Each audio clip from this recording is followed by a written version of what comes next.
langkung ingkang wayah kepareng ngaturaken sumung keping pangabekti kekunjuk. Iya ya. Kumbayana tak tampa ora astutune ulun genti kita tampani Kumbayana. Sanget yen kula pundi. Kula petahaken wonten pucuke ring mula mebering pranaja duweng wicang rumeketing werdaya. Angwibana cahyana cahya daging kayanan kula apa kulun. Iya ya Kumbayana. Arep prayoga nunggon kita marak sowan ngabyantara Kumbayana. Iya dateng sendika, dateng sendika. Patih Prajineman Sindung Garba. Wong teteyong kala ludra paraceka belah iblis lan najik-jikan. Wonten paring dawuh Bungkulun. Piye nggonmu ngerake gak balung acandak ilu-ilu Banaspati. Padha widadda kabeh ora ana sing cicir. Dateng sendika. Wah, dawuhipun Bungkulun Betari menika para kajiman gak balung acandak ilu-ilu Banaspati menika samya ngelak samya luwih kepingin nadah kala manungsa langkung-langkung piyantun ingkang sukerta wekdal dinten menika para kajiman sampun samya kaluwen. Iya ya ngene. Prajineman Sindung Garba golek ana ing jagat iki wong sing sukerta siji untang-anting nek loro wedok kabeh kembang sepasang lanang loro uger-uger lawang iku dadi tadah kala mangsane para baju barat. Luwih bocah untang-anting sing ora diruwat kuwi dadi tadah kala mangsane para baju barat. Iya sendika menawi ngaten kula mangkih badhe nimbali dhumateng para baju barat. Wah, kula badhe golek wong sing sukerta dadi tadah kala mangsa para baju barat ulun. Iya ya mengkono. Kumbayana wigati apa kita munggah menyang kayangan Bungkulun. Mboten sanes. Kula pun takisi dhumateng anak-anak kula Kurawa, anak kula pun Kurambadewa. Wekdal menika Angupadi sejatining kanugraning Jawata singkang sinebat Wahyu Eka Jati.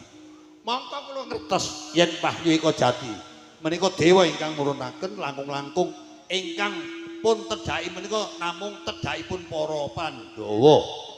Wekdal dinten menika putu kula pun Abimanyu nggih badhe mbangun kasatriyan Tanjung Anom. Iya ya lan sak banjure piye Kumbayana. Niki ngaten Pungkulun, gandeng Baladewa Setyaki sampun kula pejahi, kula pasrahaken dhateng ngarsanipun Pungkulun supados cabar anggenipun bangun kasatriyan Tanjung Anom. Lamun kula nyuwun pangayoman supados Pungkulun ngembani, nenggani, mengkoni dhateng momongan kula para Kurawa sedaya ya ngene ya Kumbayana. Des pundi Pungkulun? Ulun bakal nyarujuki apa kang dadi atur kita namung besok perang Baratayuda jaya pinangun mbuh kuwi Kurawa kalah mbuh kuwi Kurawa menang yen mati dadi tadah kala mangsane Baju Barat. Nggih aku utamane bangkene dadi padah pangane para Baju Barat ora esuk maneh dadi andahanku kita saguh. Nggih kula sagah yen pancen saguh ayo kaya ngapa wujuding Kendhaga Kencana kang isi Baladewa marang Setyaki. Ayo derekno tak cemplung nang kawah Candra Dimuka.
pandhita karya wangsit modharna ngelmu kang sunyata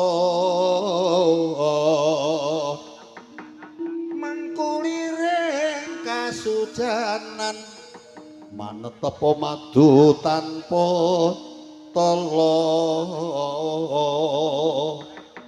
imba-imbananing kayuwanganira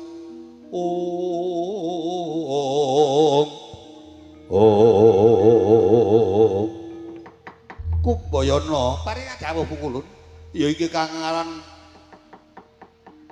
ana neraka jahanam kawah candra dimuka iki pukulun lajeng kersanipun pukulun saiki kunarkane Prabu Baladewa Setyaki bakal tak lebokake nang kawah candra dimuka mangsa burunga dadi apa supaya dadi ndek-ndek bleget apa tak cemplungne Kumbayana mangka kula aturi mirsani dados menapa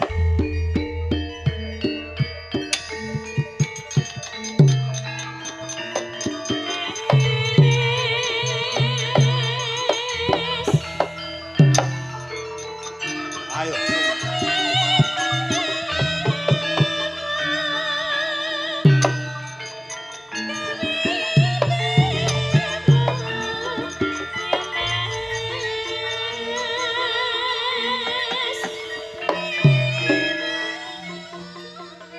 kocap kacarita nalika semana bangkenira Prabu Baladewa merah Raden Setyaki arsa kalarung jroning kawah candra dimuka miwah kembang cangkok Wijaya Kusuma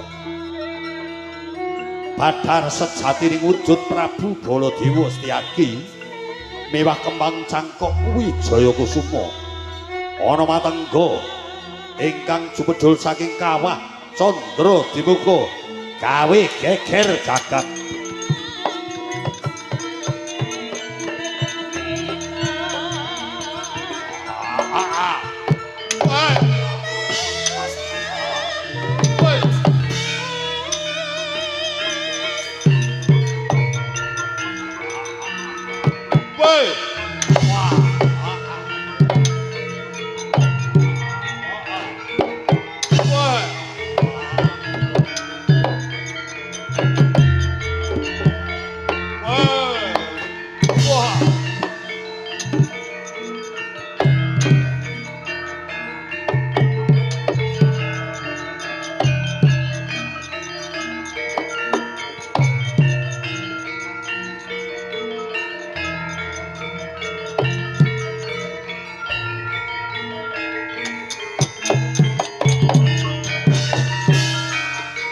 katiku mulung mangrempak ing wadya Garadha gororeh kakiri rananggana gawe gelar sira wang-wang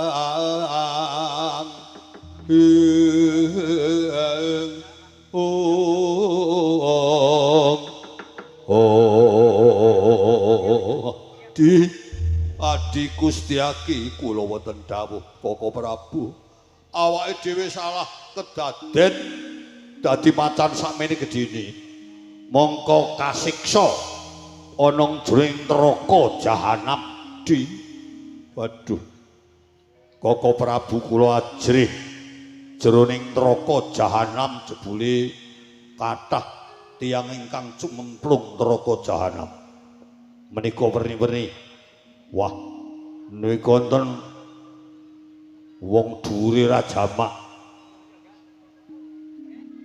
kok cememplung nang kawah candra dimuka nika tulung mangtakeni Kisana kula nyuwun tulung kowe iku sapa kula niku nalika sugih mboten nate ngibadah kula nalika urip teng alam donya niku kula seneng ngrentenke dhuwit. Dados kula didudut sak menten dawane. Ning kowe wis kapok. Sampun.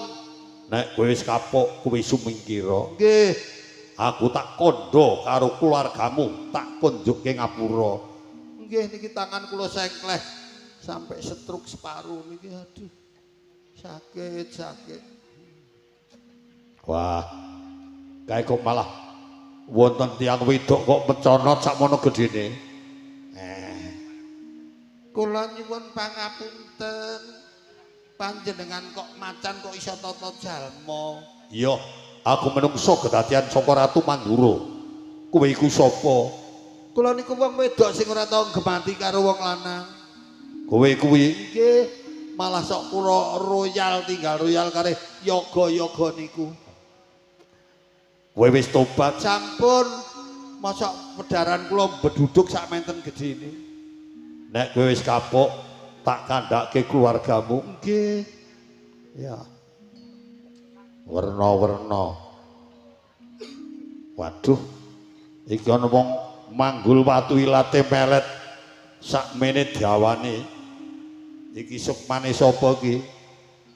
Kula sukmane Yoga Anggon.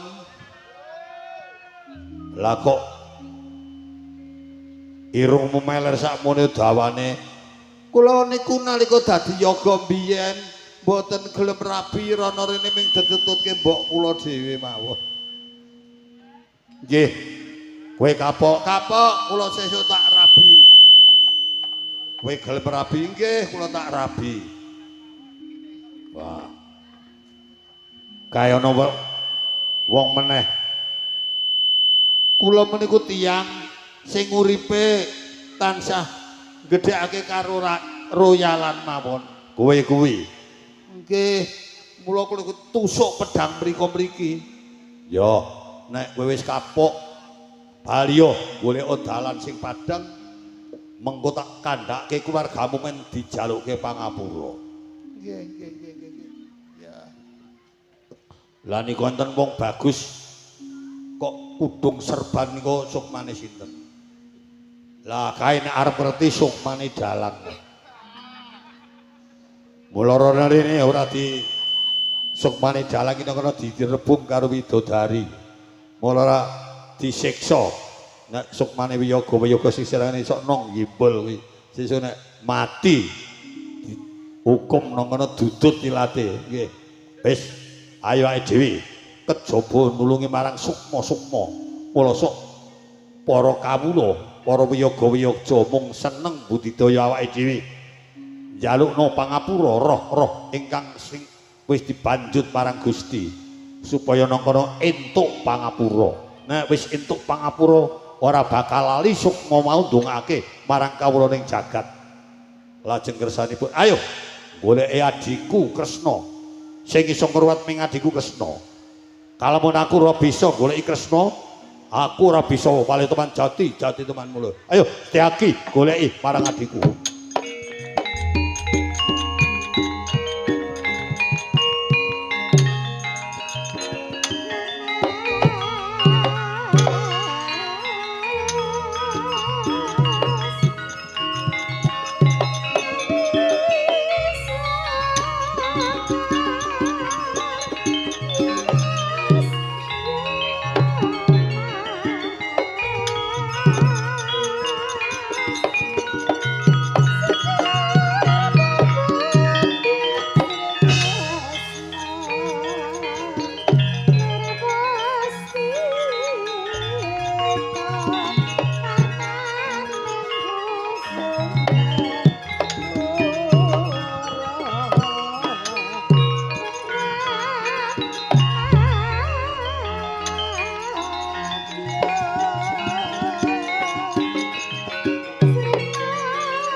Rikata Dyan Gatotkaca salira manandang ana mancat pundak nguntir jangga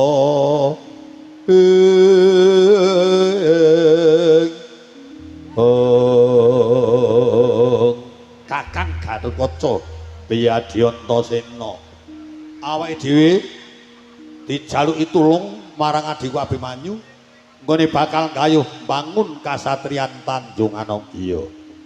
Mula waspada ngati-ati jaran mung kebecikan kuwi akeh duraka kang bakal ngalang-alangi kang bakal ngrusak marang karahayuning jagat iki Kang Gatotkaca. Ayo aku tak ngambah ngantriksa adiku Antasena ngambah daratan yen ana apa-apa mengko gejuga lemah kaping 3 pun Kakang pang bakal prapta bantu binantu marang adik. Ayo Kang goleki sukertaning jagat iki.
Tata Katriwisraya Indriyaksama Ruta pabarisaning para yaksa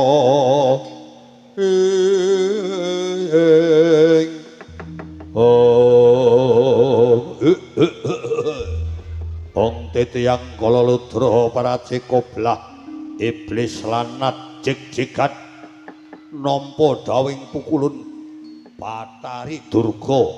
Aku saandahanku kudu golek pangan wong sing sukerta. Nampa dawing pukulun Bathari Durga wong bocah untanganting wong sukerta dadi tadah pala pangane para baju barat. Bocah loro lair lanang kabeh wigur-wigur lawang yen wedok kembang sepasang kuwi dadi pangane para baju barat. Wah, ana sak omah duwe anak lanang 5, lanang kabeh kuwi jenenge Pandhawa. Kuwi wong sukerta dadi tadah kala mangsane para baju barat yen lanang Pandhawa wedok Pandhawi. 4 lanang kabeh ampilan putri pipilan widadi tadah para mangsane para baju barat nang alam donya ana bocah untanganting ora kok ruwat dadi tadah mangsane para baju barat.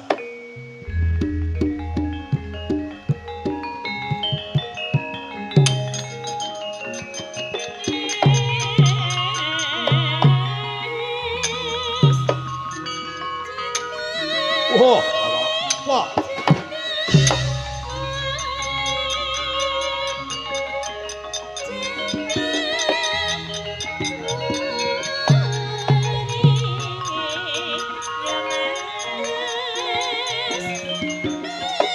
Wah, wah, wah. Wah, wah, baru. Wah.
Harikata Dyan Gatotkaca salira manandang ana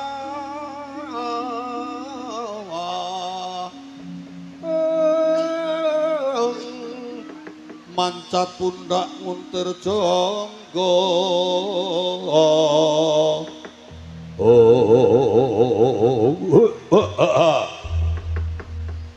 jebul satriya ora weruh marang aku iki wangsa kajiman masa ngertiya marang aku wah satriyane bagus wah barengose sekepel sesijih bathuk dadane mencorong sak tebok gedene wah mbok menawa iki kang bakal dadi tadah kala mangsane para waju barat weh aku ora dadak tak takoni sing wigati ana bocah bagus enak rasane wah tak gigit mesti sirna Margalayu kocap kata nalika Semara Raden Gatotkaca marangguli para kajiman kacokot jangkane ropak Kapidara sirna Margalayu Raden Gatotkaca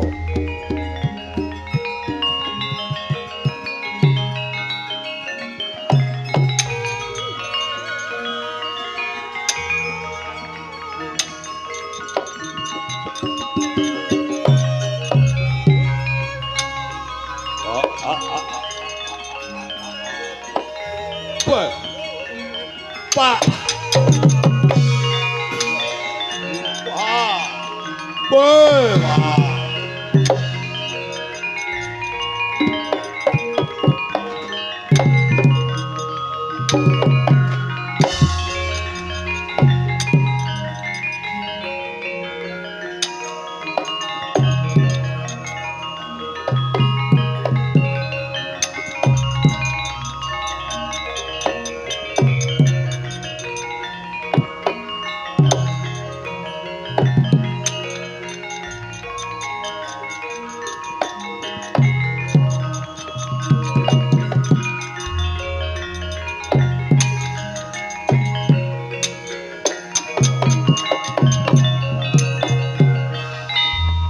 marepating angin-angin upayanen tribawana tandhek renda tarambaya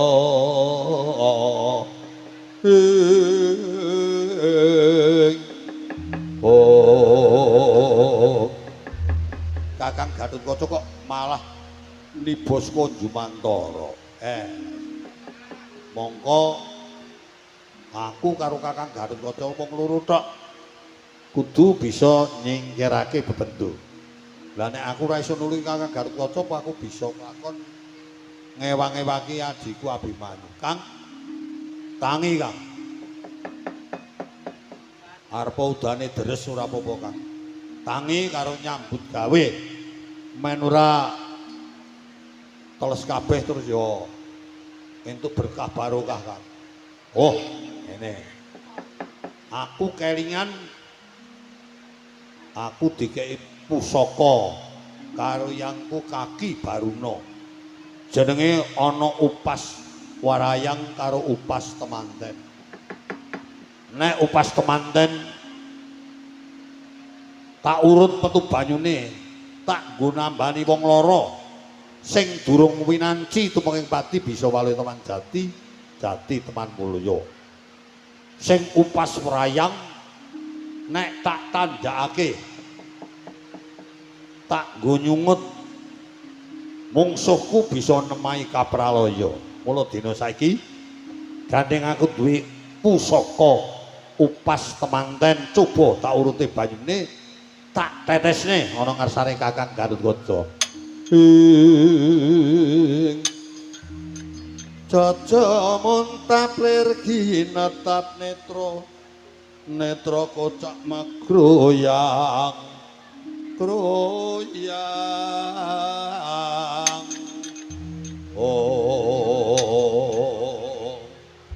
Kakang Gatotkaca bisa waras isa di ana apa Kang kok nibos Jumantara saka rumangsaku ji aku mau kaya dicokot sawijining Gandharwa bangsane Kajiman. Oh iya iya iya. Saiki ngene Kang, aku tak takon karo Kakang Garutkaca. Piye Di?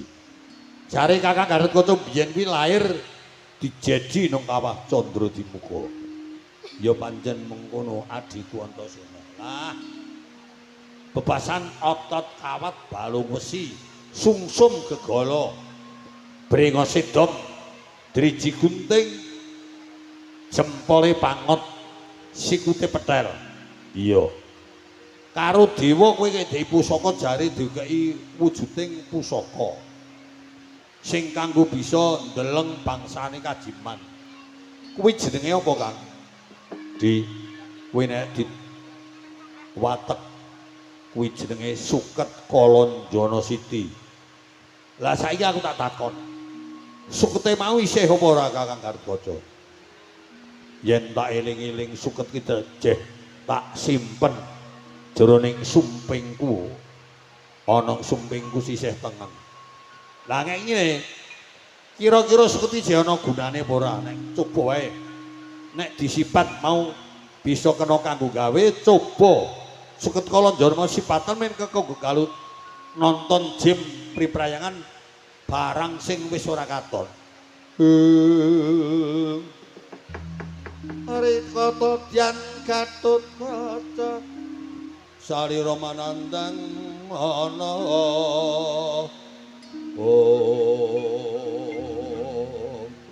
ladalah di jebul ana gun ana buta sak harga siwi. Arga kuwi gunung siwi anak sak gunung anakan. Iya Di. Saiki ngene, coba aku tak genten disili pusakamu mau supaya aku bisa ngrewangi marang Kakang Garutkaca ya wis ayo. Tak sipate mengko kena kanggo ndeleng marang. Oh alah ya bener ayo Kang. Ayo. Kaenak ora disingkirke sik. Awake dhewe ora iso golek ngewangi golek wahyu eko aja ayo Kakang dibebarengan disingkirake.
Tututana ing katututan yana ngalas mimba muka malesa malesa kang rinancing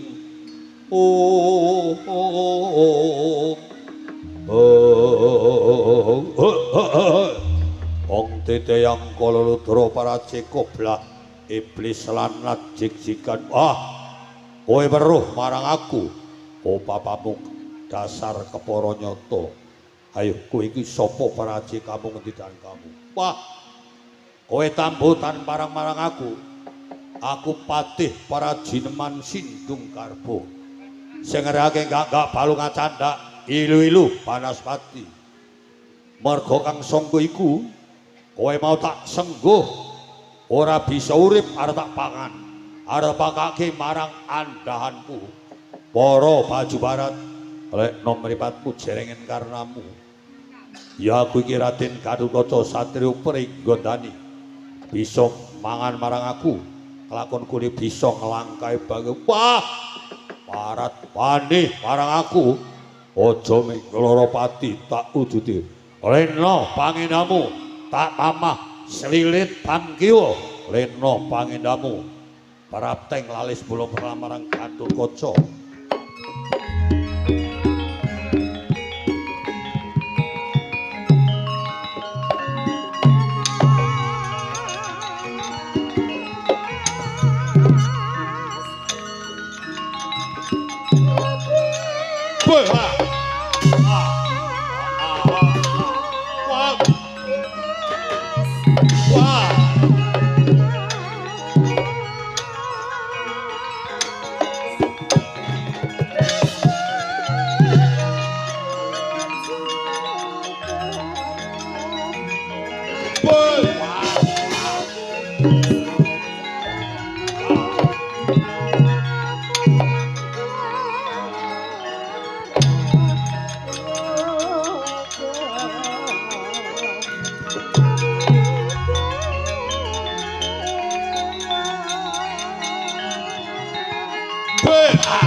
Cocok bang mawi ngis komecut patoning ladi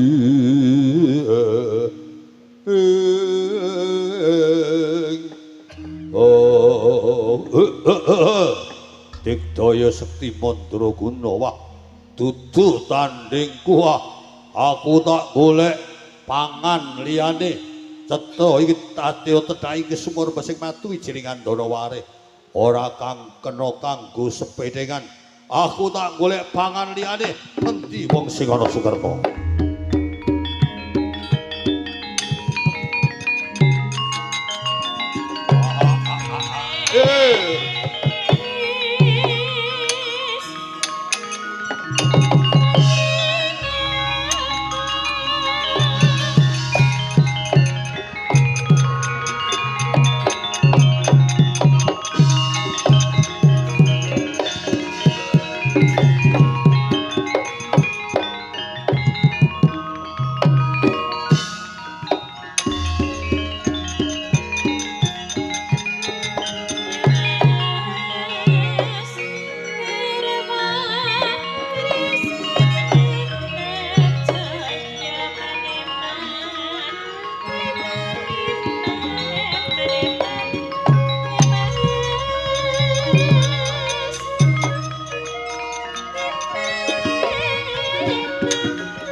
kayune purwa sejati